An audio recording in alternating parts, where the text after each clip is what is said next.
আমার মতো প্রায় প্রতিটি শহুরে মায়ের গল্প একই রকম। আমাদের কিন্তু সকালটা শুরু হয় ওই বাচ্চাদেরকে স্কুলে দেওয়া নিয়ে। তো সকালে ঘুম থেকে উঠেই যে কাজটা আমাদের থাকে সেটা হচ্ছে বাচ্চাদের রেডি করে তাদেরকে স্কুলে পৌঁছে দিয়ে আসা। তো সেটা করা হয়ে গেছে অলরেডি। আর ওকে স্কুলে দিয়ে আসার পর বাসায় যে টুকিটাকি কাজ ছিল সেগুলো কিন্তু আমি অফ ক্যামেরায় করে নিয়েছি। প্রতিদিন আর কি এক কাজ দেখাতে ভালো লাগে না। তো এখন হচ্ছে ওর জন্য একটু টিফিন তৈরি করতেছি। স্বপ্নিল আজকে স্কুল থেকেই ও কোচিংয়ে চলে গেছে, তো ওকে আমি একটু পরেই আনতে যাব, সে কারণে ওর জন্য একটু হালকা করে টিফিন নিয়ে নিচ্ছি, যেহেতু যাওয়ার সময় কোনো টিফিন নিয়ে যাইনি। তো এখানে একটু নুডলস সিদ্ধ করে বসিয়েছি আর একটা ডিম সিদ্ধ বসিয়ে দিলাম। নমস্কার, আমি লিপি সাহা। হ্যালো এভরিওয়ান, কী অবস্থা, কেমন আছেন সবাই? সবাইকে অনেক অনেক ওয়েলকাম আমার নতুন আরও একটা ভিডিওতে। এখন প্রায় প্রত্যেকটা দিনই খুবই ব্যস্ততার সাথে কাটে, কারণ এখন স্বপ্নিল যত বড় হচ্ছে ওকে তত বেশি সময় দিতে হচ্ছে। আর এই যে ব্যস্ততা, অনেক সকালে ঘুম থেকে ওঠা, আগে না এগুলোকে কষ্ট মনে হতো।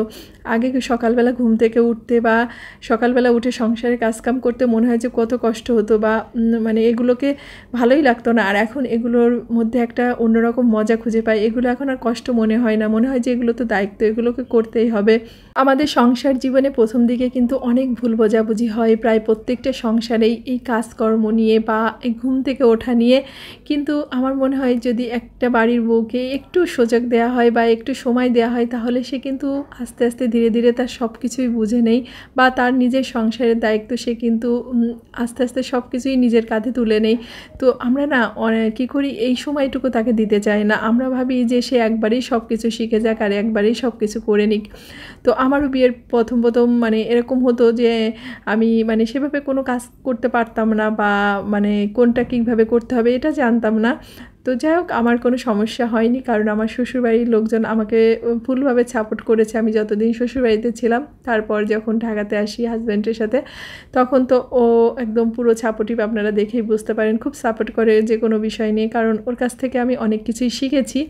আর সবচেয়ে বড় কথা কি, এখন হচ্ছে ধৈর্য শিখেছি, এখন সময়কে মূল্য দিতে শিখেছি, অনেক অনেক কিছুই শিখে নিয়েছি। তো আমাদের সময়ের সাথে সাথে আমাদের জীবন আমাদেরকে অনেক কিছুই শিখিয়ে নেই। আর আমাদের জীবনটা যেরকম, আমরা যদি সেটাকে সেভাবে মানিয়ে নিতে পারি, তাহলে দেখবেন আমাদের জীবনটা খুবই সুন্দর।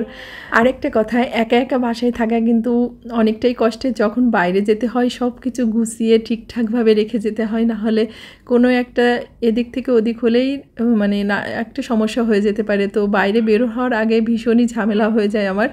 তো ওইদিকে জানালাগুলোকে বন্ধ করে কচ্ছপটাকে তার জায়গায় রেখে একদম ভালো করে তালা টালা দিয়ে আসছি, কারণ আমি বাইরে বেরোনোর পরে আমার মনের ভিতরে সবসময় একটা কাজ করে যে আমি কি আসলে তালাটা ভালো করে দিয়েছি, এই তালাটা বন্ধ করেছি, ওই তালাটা বন্ধ করেছি, এমনটা হয় জানেন তো।